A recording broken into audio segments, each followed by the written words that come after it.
Dear Diya, 19/3/2016 ನನ್ನ ಜೀವನದಲ್ಲಿ ಒಂದು ಅದ್ಭುತವಾದ ಘಟನೆ ನಡೆಯಿತು. My heart found it's other half. ಆ ಕ್ಷಣದಿಂದ ನಿನ್ನನ್ನು ಬಿಟ್ಟು ಬೇರೆ ಎಲ್ಲರೂ ನನಗೆ ಸ್ಟ್ರೇಂಜರ್ಸ್ ಆಗಿಬಿಟ್ರು.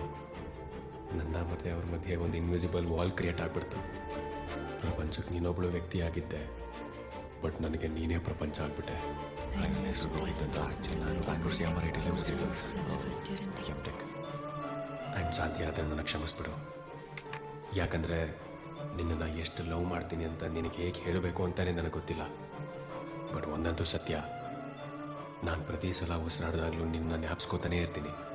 Love you, Rohit.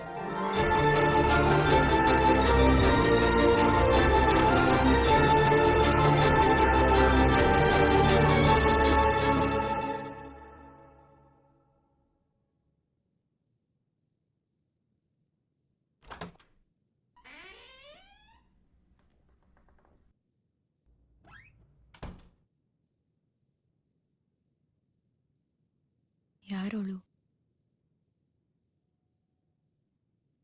ನಮ್ಮ ಆಫೀಸ್ ಕೊಲೀಗ್ ನನ್ನ ಪ್ರಪೋಸ್ ಮಾಡಿದ್ಲು. ಅದಕ್ಕೆ ನೀನೇನು ಹೇಳ್ದೆ? ಒಂದು ಹುಡುಗಿ ನನ್ನ ಈ ಪ್ರಪಂಚದಲ್ಲಿ ಬೇರೆ ಹುಡುಗಿಯರಿದ್ದಾರೆ ಅನ್ನೋದನ್ನೇ ಮರ್ಸ್ಬಿಟ್ಟಿದ್ದಾಳೆ ಅಂತ ಹೇಳಿದೆ. ಮತ್ತೆ ನಾನು ಮುಂಬೈಗೆ ಬಂದಿದ್ದೆ ಅವಳಿಗೋಸ್ಕರ ಅಂತಲೂ ಹೇಳಿದೆ. ಕಾಲೇಜಲ್ಲಿ ನೀನು ಡ್ರಾಯಿಂಗ್ ಕದೀತಾ ಇದ್ದಿದ್ದೆ ನಾನು. ಅದನ್ನು ಹಾಕ್ತಾ ಇದ್ದಿದ್ದೆ ನಿನ್ನ ಇಂಪ್ರೆಸ್ ಮಾಡೋದಕ್ಕೆ. ಈಗ ಗೊತ್ತಾಯ್ತಾ ನಿನ್ನ ದಿನ ಯಾರ ಕನ್ಸಲ್ಲಿ ಚೆನ್ನಾಗಿರ್ತಾ ಇದ್ದೆ ಅಂತ? 3 ವರ್ಷ ವೇಸ್ಟ್ ಮಾಡ್ಕೊಂಡ್ಬಿಟ್ವಿ ಅಲ್ವಾ? ಇನ್ನು 30 ವರ್ಷ ಇದೆಯಲ್ಲ.